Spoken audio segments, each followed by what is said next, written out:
Halo semua, di video kali ini kita bakal bahas tokoh psikologi yang bernama Gordon Allport. Nah, konsep utama teori kepribadian menurut beliau ini adalah menyangkut motivasi yang membuat orang bergerak. Buat kalian yang penasaran, langsung ke videonya aja ya.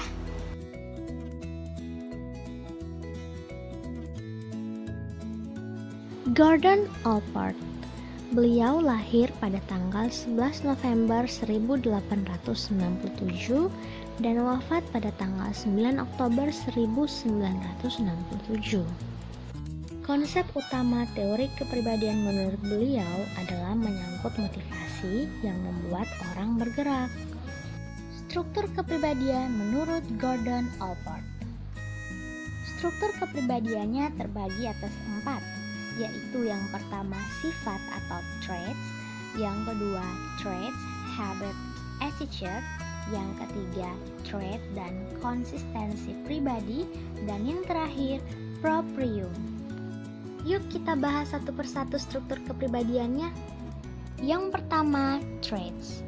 Menurut teori Allport, traits adalah sistem mental yang digeneralisasikan dan mampu mengarahkan sistem stimulus yang akan menghasilkan perilaku yang adaptif atau ekspresif.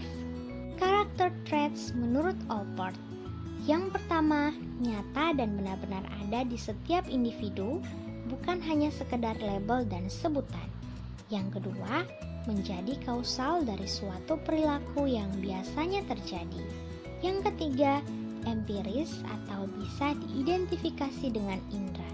Yang keempat, masing-masing saling berkorelasi. Dan yang terakhir, fleksibel dan berubah sesuai situasi. Yang kedua, traits, habit, attitude. Dalam struktur ini dinyatakan bahwa kepribadian dapat dibentuk karena sifat dasar, kebiasaan, dan sikap dalam menghadapi sesuatu, dan kategori nomotetik. Yang ketiga, trait dan konsistensi pribadi. Struktur ini mengarah pada praktikum stimulus respon. Beliau membagi atas 3 trait di dalamnya, yaitu suka berteman, pemalu, dan kepercayaan diri. Yang keempat, proprium. Struktur ini membahas tentang perkembangan baik itu dalam emosi, kecakapan individu, atau kemampuan persepsi dan tujuan hidup seseorang. Motivasi menurut Gordon Allport. Ada 2 ciri teori motivasi dari Allport, yaitu yang pertama, menolak masa lalu sebagai elemen penting dari motivasi, dan yang kedua, pentingnya proses kognitif seperti tujuan dan perencanaan sebagai dasar motivasi.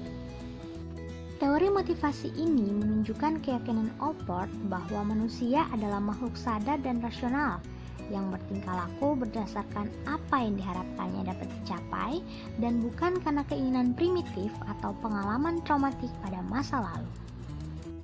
7 kriteria kepribadian yang matang menurut Allport. Yang pertama, perluasan perasaan diri, artinya kemampuan untuk berpartisipasi dan menyenangi rentang aktivitas yang luas. Yang kedua, mengakrabkan diri dengan orang lain, artinya kemampuan untuk bersahabat dan kasih sayang, keintiman yang melibatkan hubungan cinta, dan menghargai hubungannya dengan orang lain. Yang ketiga, keamanan emosional, artinya kemampuan menghindari aksi berlebihan terhadap masalah yang menyinggung dorongan spesifik. Yang keempat, persepsi realistis, artinya orang-orang yang sehat memandang dunia mereka secara objektif. Sebaliknya, orang-orang yang neurotis kerap kali harus mengubah realistis supaya membuatnya sesuai dengan keinginan-keinginan mereka. Yang kelima, keterampilan-keterampilan dan tugas-tugas. Artinya, keberhasilan dalam pekerjaan menunjukkan perkembangan keterampilan-keterampilan dan bakat-bakat tertentu suatu tingkat kemampuan. Yang keenam, pemahaman diri. Artinya, usaha untuk mengetahui diri secara objektif mulai pada awal kehidupan dan tidak akan pernah berhenti mencapai pemahaman diri tertentu yang berguna dalam setiap usia.